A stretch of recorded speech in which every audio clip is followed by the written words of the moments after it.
जाना है ना, इसलिए मैं पढ़ता हूं।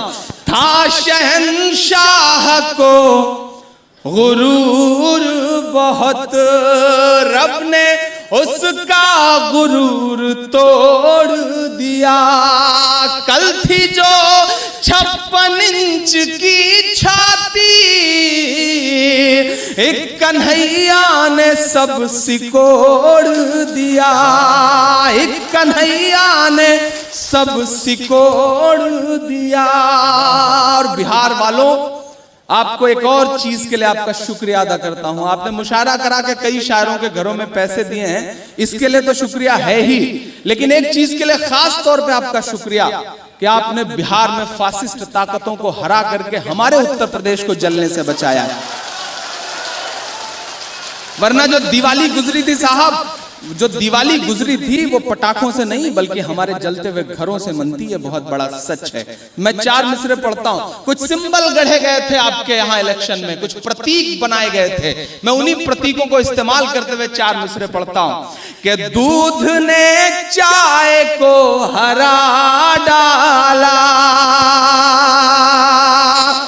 मुझे ऐसा ना लगे कि आपका जोश कम पड़ गया है।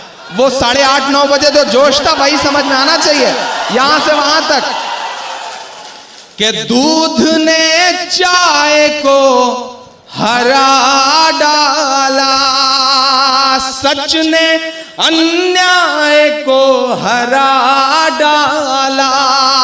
सच ने अन्याय को हरा डाला, कर दिया ये बिहार ने साबित।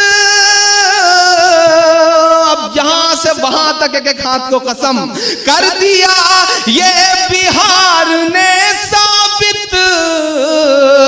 भैंस ने गाय को हरा डाला, भैंस ने गाय को हरा डाला, भैंस ने गाय को हरा डाला। बहुत अच्छा सुन रहे हैं साहब, वही आवाज। चीन की चटाइयां बेची जानी थी तो एक योग दिवस का नाटक खड़ा कर दिया गया ताकि चीन के साथ कारोबार बड़ा किया जा सके, चीन के कारोबारियों को फायदा पहुंचाया जा सके।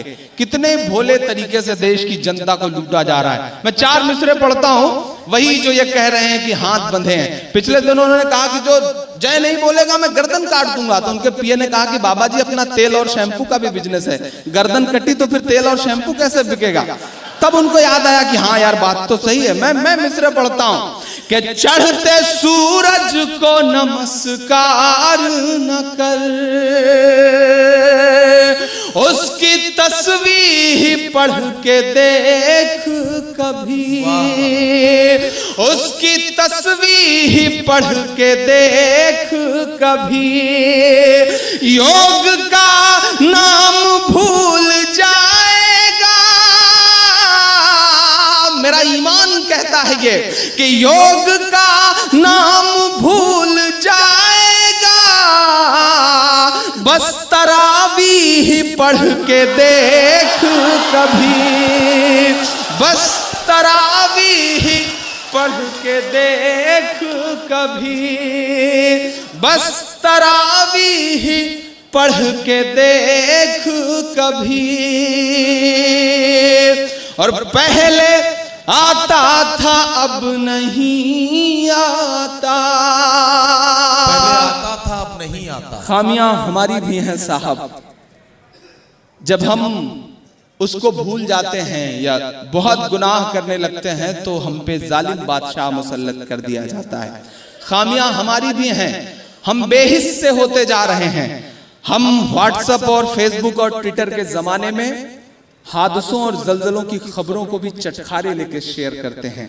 हम कहां पहुंच गए हैं, हमें झांकना पड़ेगा अपने गिरबान में। मैं मिसरे पढ़ता हूं और दुआएं मांगता हूं आपसे कि पहले आता था अब नहीं आता, डर में भी याद रब नहीं आता, डर में भी याद रब नहीं आता। कांपती है जमीन गुनाहों से, कांपती है जमीन गुनाहों से,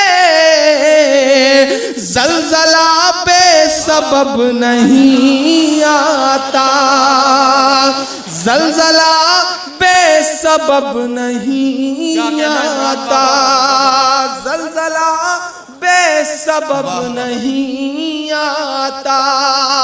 ये जो कुदरत की मार है, ये जो अल्लाह की मार है, इसे हम समझें न समझें, लेकिन इस देश की सियासत का एक ऐसा चेहरा है जो समझ रहा है, और जो बिहार से भी जुड़ा हुआ रहा है, बिहार से उसके साथ एक बड़ी खबर जुड़ी हुई है। मैं 4 मिसरे में पिरोता हूं, एक नज्म सुनाना चाह रहा हूं।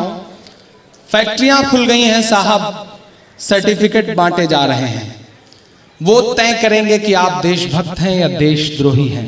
कैसे कैसे मंजर हैं। यहाँ मेरी माएं बहनें बहुत बड़ी तादाद में बैठी हैं, तो एक नज्म मेरी ख्वाहिश है कि मैं पढ़ूं आपकी अदालत में। मेरी आंखों में एक 18-19 साल की बेटी है शकीब साहब, एक ऐसी बेटी जिसके दामन में उसके बाप के खून के छींटे हैं, और वो खून के छींटे इसलिए हैं क्योंकि उसे पत्थरों से कूच के मार दिया गया था। वो उसी भीगे हुए दामन के साथ, लहू से तरबतर दामन के साथ मीडिया के सामने आके कहती है कि मैं मीडिया से, इस देश से, इस सिस्टम से बस इतना कहना चाहती हूं कि अगर मेरे फ्रिज में गौ का मांस ना हुआ तो क्या मेरा बाप लौटा सकोगे? फॉरेंसिक रिपोर्ट आ चुकी है, बकरे का गोश्त था, साजिदा की बात सच साबित हुई। अब शायद ये सवाल और जायज हो जाता है। मैं एक नज़्म पढ़ता हूं उस बेटी की तरफ से और आपसे दुआएं मांगता हूं। बताओ मेरा बाप लौटा सकोगे? बताओ मेरा बाप लौटा सकोगे? बताओ मेरा बाप लौटा सकोगे? बताओ मेरा बाप लौटा सकोगे? लिए सर पे सच की